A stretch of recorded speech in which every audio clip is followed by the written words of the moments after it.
first, we start with some breaking news out of the Northeast. Yeah, John Lester traded to Oakland for Cespedes. I mean, what are the A's doing here? This is a middle-of-the-order hitter. Right. They have enough pitching. The offense is what the problem is for the A's. Yeah, definitely a move shaker in both the AL East and the AL West. I'm Jacob Resnick. He's Brian Goudsward. Welcome to BIC. We're going to debate the hottest sports topics of the day. Baseball, basketball, football, we've got it all. And it's now time for the highlight of the day, which takes us to MetLife Stadium. Giants taking on the Packers. Tom Coughlin going over some things on the sideline early. And then when it was time to play football, Eli Manning found Ruben Randall over the middle, coast into the end zone for the touchdown. Giants up 7-0. Then a little bit later, it's Brandon Jacobs, like a bowling ball, rolls into the end zone for the touchdown. Giants continue the lead. Jacobs, the celebration in the end zone. And then it's Scott Tolzien, second half. Oh, it's picked off by Jason Pierre-Paul, who takes it back for the pick six. Giants go up 27-13 at that point. And if Aaron Rodgers is in that game, might be a different story. But this was Tolzien. Big smile from the head coach. Giants win it 27-13. Let's have a debate. All right, thanks, Brian, for the highlights. Now it's time for the best section of the show all the fans love. It's time to debate. First topic, Carmelo Anthony recently signed a 5-year, $120 million deal to re-sign with the Knicks. Love the deal. Knicks needed a star player, and I think they got that in Melo. Career 26 points per game with the Knicks. I hate it. This guy's not a winning player. You kidding me? He doesn't make any of his teammates better. How can you say that? He's only a scorer. Doesn't pass the ball enough. The Knicks need a lot more than just Carmelo. If they let him go, there's a lot more money to do other things. If they let him go, who's their best player? J.R. Smith? You have money in future seasons to bring in other stars. You can't do it, Brian. Why not? You need your star player. There are only 10 superstars in the league. Carmelo Anthony's one of them. If you have him on your team, it's a great asset. Not a true superstar. True superstar does everything on the court. I mean, come on. Kevin Durant, LeBron James, that's a superstar. He does everything. He rebounds, he passes, he does everything. Where else is he going to go? Los Angeles to play with an old Kobe? You're not going to do that. You're not going to go to Dallas with an old Dirk Nowitzki? No, I don't see Melo going anywhere else. Knicks made the wrong decision. Should have let him go elsewhere. Would have had a lot more money to do other things. Can't say that, man. Love the Knicks. Well, that's Carmelo Anthony. I mean, that was just a disaster. Now on to another disaster, and that's Jason Kidd. What is this? Disaster? Yeah, what is this guy doing? He coached 1 year, and now he's going to the Milwaukee Bucks. The team won 15 games last year. But he's going where he's going to coach Jabari Parker, one of the best young players in basketball. The Nets, this was a team that had championship aspirations. And who's their young talent? Well, I'm saying Kevin the guy Garnett in their 20th year? The guy wasn't even that good of a head coach. Why does he deserve to go to another team for more money? He coached 1 year, won one playoff series, and that was it. Exactly. He got the playoff, which means he's going to be a great guy for this young team in Milwaukee. I think Milwaukee got great value. Only exchanged him for 2 second-round draft picks. No, you're out of your mind. Lionel Hollins, the Nets will be better off. Lionel Hollins is a veteran guy, brings experience to the table, was a good coach for the Grizzlies, be a much, much better coach. I can't see that happening. I think his career with the Nets got off to a horrible start, was suspended the first 2 games of the season, then had the drink incident where he spilled it on purpose. Yeah, the guy was a disaster. He doesn't deserve to coach anywhere. Hollins will be better. Forget that. I don't see that. Now from one future Hall of Famer to another, LeBron James re-signed with the Cleveland Cavaliers, 2-year, $42 million contract, and he's going back to number 23. I like it. I think that he's going to be a great player. The guy changed the number in Miami out of respect for Jordan. Why is he going back to it? He's going to be better than Jordan. Better than Jordan. LeBron James is a breed we've never seen before, and I don't know how you can't see that. Right, but if he changed the number in the first place, why are you going back to his old number? Because that's what made him famous in Cleveland. What made him into the great player he is today. That's where he started his career. Grew up in Ohio. And I just think that... Right, I mean, he's going to be a great player with Cleveland. We know that. I just think it just would have made sense to keep his old number 6. You leave 23 to the legend Jordan, and that's it. You let him go. No, you gotta stick to your old roots. I think it's a great move for LeBron to give a nod to his old fans in Ohio. I disagree. Should have stuck with number 6 anyway. All right, Jacob, let's get on to the Mets, because playing better baseball right now, we know it's been a lot of losing seasons, but the future You know, a lot of people say it looks please, bright with the young the pitching. future was now. The future's now 2014, and where are they? Under 500, and they're not playing well. Terry Collins has a horrible record as the Mets manager. He's never finished above third with the team, so I don't really see where they're going. Oh, I mean, look at the pitching this team has. Matt Harvey's coming back from Tommy John surgery. That's easy to say.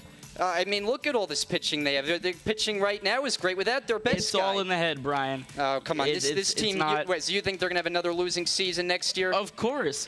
What offensive bats do they have in the lineup? No, come on. 90 wins. People are saying there was 75 wins.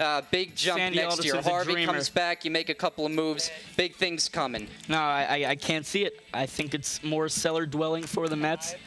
No, I totally disagree. I think you're out of your mind. Don't see that. All right, we've just gotten word that the Knicks game at the Garden has gone final. Let's take you there. Patrick Ewing, one of the greatest Knicks, but on this night, Melo was the greatest of them all.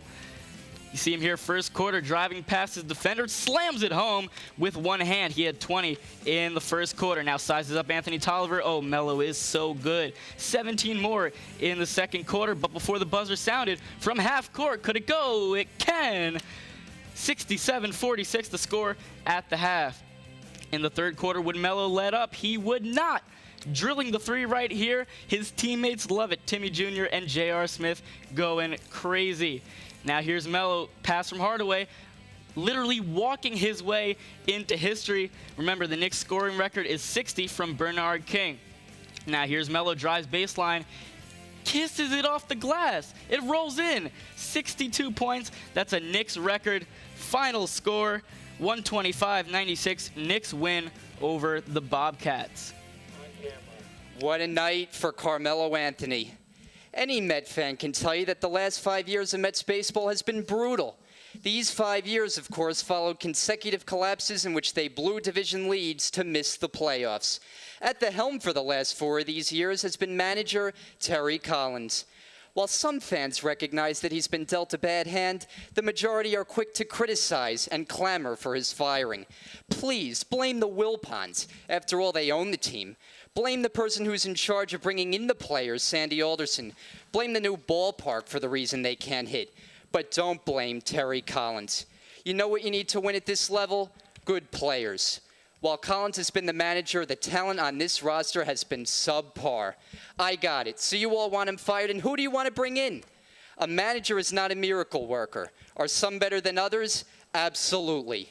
But Terry Collins has done the most he can possibly do with this team and deserves a chance to manage them when they're ready to compete again.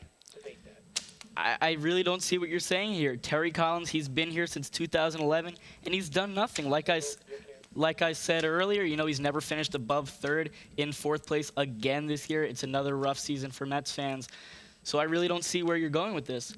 I mean, I think it's time for a new face in the franchise at the helm, and I don't know who that's going to be, but we'll have to see. The Baseball Hall of Fame in Cooperstown, New York, is the holy grail of awards for professional baseball. And since 1936, any player could spend 15 years max on the ballot. But times have changed, and the players on the current ballots are the ones whose names were repeatedly mentioned among those who used performance-enhancing drugs in at least a portion of their career.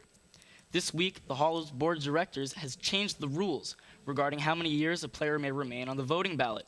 The new number? 10. If this rule had been implemented years ago, you could say goodbye to Burt Blyleven and Phil Niekro.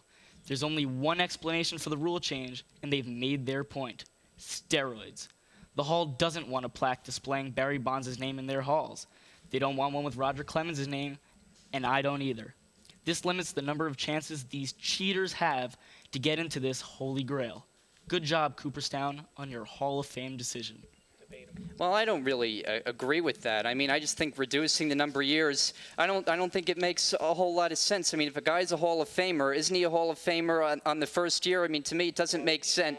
Doesn't make sense when a guy doesn't get in the first time, then, oh, the 8th year, let's bring him in. So to me, this change, I don't think it's going to do a whole lot.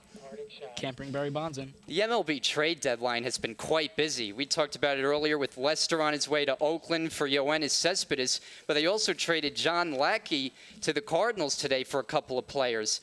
Elsewhere, Justin Masterson has gone from Cleveland to St. Louis. Still no action between the Mets and the Yankees. We'll see what happens within the next 20 minutes in the MLB trade deadline.